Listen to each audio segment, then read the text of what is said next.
Welcome to the Protein MB podcast. I'm Jordan Sisiwa, and today we are going to be we're going to get some great detail here on sustainability. It's coming from the beef industry. I'm excited on this one. We've got Andrea White with us. Andrea, before we jump into this too much, I would love for you to give everyone a little background on you, your career, and what you're doing now. Perfect. Well, thanks for having me. As Jordan said, I'm Andrea White. I'm the Director of Marketing and Stakeholder Relations for the Canadian Roundtable for Sustainable Beef. I grew up in Winnipeg, and I have two degrees from the University of Manitoba, one in biochemistry and one in food science through the Faculty of Agriculture.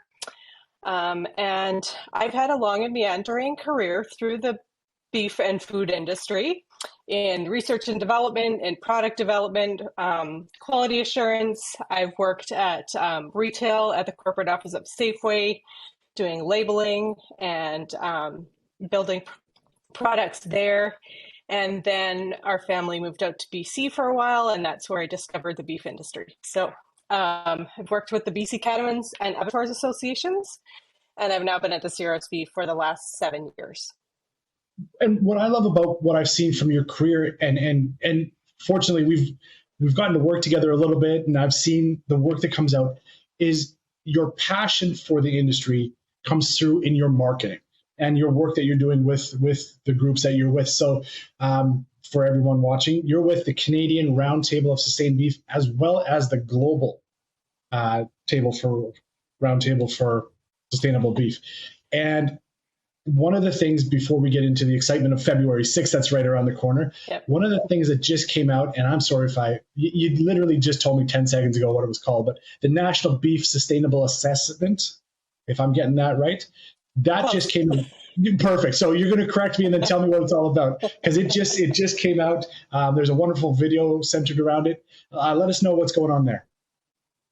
Yeah, so one of the 4 pillars of what the CRSB does is what we call our National Beef Sustainability Assessment, and there's a strategy that goes along with it. So that's really the comprehensive farm-to-fork look at the sustainability performance of the Canadian beef industry.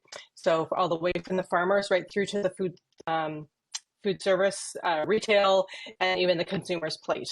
And so when we think about sustainability, we are thinking about environmental, social, and economic perspectives. And we always say it's kind of like a 3-legged stool. And so you need all 3 of those legs in order to be truly sustainable. So this is our second assessment. So we've just launched it on January 15th. So really exciting to show from our baseline that was released in 2016. So we do this assessment every 7 years. It's a long time to pull all the data and analyze the data. And so there's a couple key things that have come out of it. So we can dig into that in a few minutes if you like. No, and funny that you threw that out, because yes, I would love to, because what we saw, and Protein MB was super excited by this assessment, because again, I'm just going to reiterate that there's a 7-year period, and this was the first one, was the baseline. And now let's chat about the really from our perspective, some of the outstanding things that have happened in that 7 years. Yeah, you bet. I think, I think we were already a really sustainable beef production system here in Canada. We've got some really great practices and already a fairly low carbon footprint. But one of the most exciting things for us to come out of this second one was that we've got a 15% reduction in our carbon footprint over the past 7 years. And so we're looking at that on the boneless consumed beef. So that encompasses the whole supply chain. And let's say that again, because that's a huge number, 15%. Like it is, I don't think farmers and industry got enough credit over the last few years. The marketplace, people like me said, hey, we want to see some improvements in your product, and your community, everyone rose to the occasion and said, okay, if that's what everyone wants, then let's do it. And a 15% reduction in a good system is, to me, I sound like I'm tuning somebody's horn here, but like that's a very welcome and big change. Yeah, and I think what I would say is that it takes a village. And so certainly the farmers and producers are a big part of that farming stage, takes up a lot of the footprint of the system, but it does take everybody. And so we know that everybody are across the chain are setting goals. And I'll mention too that 15% in the perspective is in 2020, the Canadian beef industry came together and set a whole suite of goals towards 2030. And so our goal on greenhouse gases is a 33% reduction in emissions intensity by 2030. So this 15% really sort of puts at that midway point. And so we really feel like we're on track to meet that goal of a 33% reduction by 2030. Wonderful. And let's I guess talk about that village perspective, because this is Canada-wide. How does this kind of how do the goals get set and then sent out to those who need to make some changes or do some stuff like that? Yeah, so with the Canadian Roundtable for Sustainable Beef, when we did that first baseline assessment, we also set a set of 10 goals across multiple topics: environment, social, economic. We're all part of that. And so really that the system has, and our roundtable approach that includes everybody, and we're all working together and we're collaborating, has really worked towards that. And then kind of secondary to that, there are 7 national organizations in the beef industry, because we all have a different role to play. And so, from the producers, the feedlot sector, Canada Beef, which, markets and promotes Canadian beef. We have Beef Cattle Research Council. We've got the Canadian Meat Council that supports the processing sector. And so all of those organizations form what is called the Canadian Beef Advisors.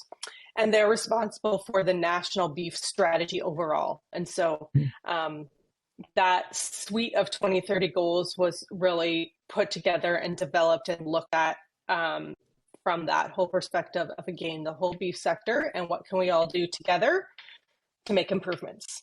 And so the sustainability strategy that the CRSB accompanies with this assessment is kind of embedded in that process, a little bit separate. But what we did this time that we didn't have the first time was we didn't have those 2030 goals yet when we did our baseline assessment. So you'll see if you dig into the report that essentially that suite of 2030 goals that aligns with the metrics and things we're talking about in the sustainability strategy are the goals of that strategy, because we didn't want to set other goals because that doesn't make sense to duplicate all of our efforts.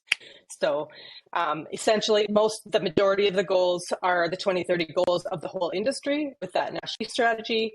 And then on top of that, we've got we have sort of an overarching building the community, the sustainability community goal, and a couple of economic goals that weren't specifically called out in the 2030 goal process. Perfect. Now, to speak to this a little bit more as well, and I'm going to start blending us into this wonderful event coming up in February 6th. Let's talk about environmental, social, and governance, ESG, right? That's a word that gets thrown out there a lot. And I've heard from you here that we've said it a few times. It's not just environmental goals that are being set. There's also a big overarching back to the community. So if we can touch on that, and then we'll blend it into the what we've got you hosting as a panel in the panel talk. We'll blend this, because it's very, to me as somebody. Again, I love my gig here is I get to come at this as a consumer, asking questions that, I've always wanted the answer to. So if we talk a bit more about the other parts of the environmental social strategy. Absolutely. Yeah, I think that social piece is really, really important. If you're looking at the farming, I always talk about a farming community, because it really is, people coming together. Yes, everybody has their own individual beef farm business, but I think the sense of community in rural Canada is, a really important part of the story.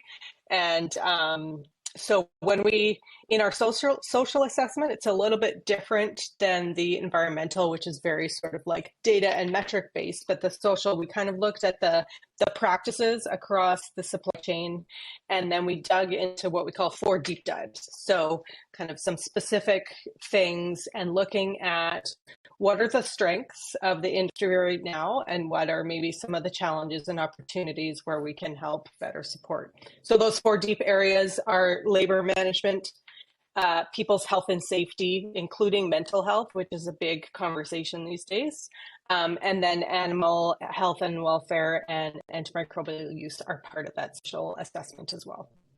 Yeah, and we see it. It's again, it's interesting to watch it now from a protein MB standpoint, and from a local standpoint, is these changes that are happening across the country are really affecting and bringing together the community, and allowing farmers and primary producers those opportunities to try new things, and to get engaged and really create a story for themselves. And I know, speaking to the marketing person here, anytime you can make a story, it makes the job of getting it out there easier, because people can buy into it. And I think this is where I want to blend into February 6th. We're at Cultivate. We got you to be our panel host, and again, went to you to say, hey, can you recommend some people to also sit on this panel to discuss vertical integration and creating more opportunities on the farm. And this is where I was going with this, is as we see these sustainability things across all productions, not just beef, but into the plant-based proteins and into chicken, pork.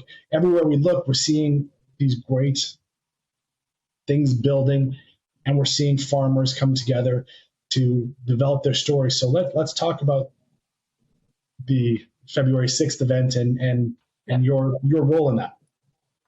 Sure. So yes, thank you for having me. I'm going to be moderating a farmer panel. So we've got 3 different producers from 3 different sectors: beef producer, and a dairy producer, and a mixed farmer as well that does crops and grains and beans, and also has a cattle herd to look at his soil health. So you see all those things working together, and we really. I think we met yesterday with all of the folks, and one of the things that came out, and I think will come out in the discussion, is that idea of the shared values. And I know that the Cultivate is primarily the processing group, but that's where sort of that approach of bringing everybody together, I think, really is important. Farmers are all doing their own thing on the land, maybe don't always get opportunities to connect with the other, but and if I go back to the CRSB, that's kind of like the whole approach of how we're built, is that we wanted to bring all of those conversations together. And when we do that, we realize that, retailers and farmers often have the same challenges. They just kind of come at it from a different side. And so I think it's important to bring those conversations together and figure out how we can all connect the chain, because we can't make food without the farmers, and we can't connect the food to the consumers without the processors. And so we are all important. And I think that was a great point. And again, I love that you brought up that group chat that we had, because for me, I get all these just wild learning experiences where, I'm hearing farmers, specifically Stony Brook Creamery, where they're discussing how, their goal was to find this new chain and then now make it more sustainable, because instead of shipping their dairy product, wherever it needs to go on a large scale, they're keeping a whole bunch of it on farm, and they're doing creative projects with that, making they have a creamery right on there. So they've got the milk that they serve to their neighborhood. And I think you touched on this too now with communities and bringing this together, and how, when done properly, and when options are sought out, especially when it's having the producer and the end consumer communicating, or the salespeople communicating, all of a sudden now we find solutions. And I think that that's February 6th that cultivates the conversation that we want to be facilitating is solutions, is having the producers there to, to have them in the audience to learn from people who are trying creative things, finding more solutions, and then having a conversation from there on how to get more products to market in a creative way. And I think that's, if I'm not mistaken, that is, as you are running asking questions, we're going in some of those directions. Yeah, and I think talking about the Stony Brook Creamery, that's a small scale, but I think you can look at that also from a large scale supply chain perspective too. You can have those similar solutions on either a small or a large scale. I know certainly the beef industry has been sort of, if you think about vertical integration, but it's big across Canada, and there's certain parts of the sector that have been concentrated in areas because it's more efficient, it's more economical, and some of those kind of things. And it doesn't mean that it's less authentic just because it's big. And I love that you made that point, because I hope I didn't give that feel. No, it is. It was funny because this was also a conversation that we did a podcast with Stony Brook Creamery, and it's this wonderful time now where people are talking sustainability, and it's not that there is any one right way to do this. It's finding all of these pathways, and like you say, so there's large scales across Canada, and how do we work together, bring in the researchers from the universities, bring it all together, and this is Protein MB, a big part of what our goals and mandate is to find these pathways, to bring people together, to be that hub. I know watching as the Canadian Roundtable of Sustainable Beef, this is what your team is doing, is making sure there's the reports that go with it, there's the setting the goals, and then there's how do we do this on multiple fronts with multiple scales, because you still are taking care of the local producer as well as that national, person that's globally shipping. So, those are the interesting. And you look at those reports and some of the stuff that comes out of it, but knowing where you are is only the first step, of course. And so that's why we have that strategy that builds into it. And so that's where all those solutions and research and collaborative pieces come into play. We figure out what we want to do, and then those are all the actions that we have to connect over the next 7 years, when we do the next report. So no, and I love it. And you guys, the team is moving towards it, and I love it. So what are you excited for in the future, knowing that the report just came out, knowing that you've been on different webinars around it, and you're seeing the next plans come together? What's got you and your team excited? I think just again, we talked about that community and the willingness for everybody from different perspectives to come together and see our end users are really keen on supporting the farmers and ranchers. And so, what are the pathways and ways that we can do that? And I think just and you said at the top, my passion and the energy that you get from pulling all of those pieces together is for me one of the most exciting things. And of course, just seeing some of those improvements. And I know I talked about the greenhouse gases at the beginning, but the other side of that of course the public doesn't always see, are all of the ecological benefits too. We store 1.9 billion tons of carbon in soil on land used for beef production.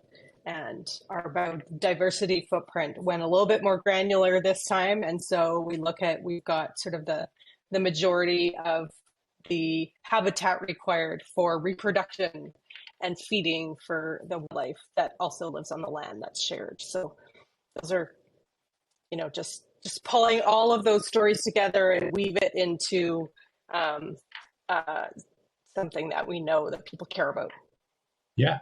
And what a success it has been over those last 7 years. And I'm going to encourage people to get their hands on the report. We're going to put a link to the video that kind of has that summary to it.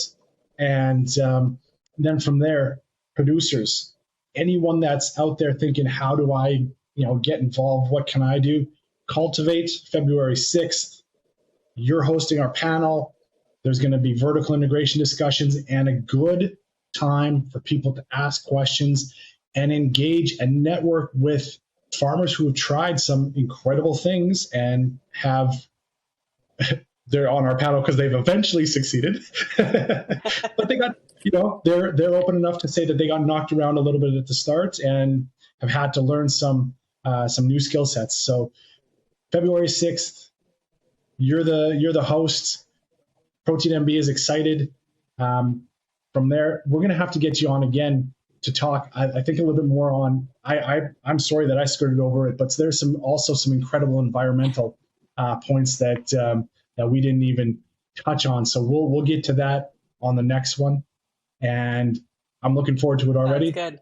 Yeah, we'll talk again soon, and I'll see you on February 6th. Yes, looking forward to it. Thanks.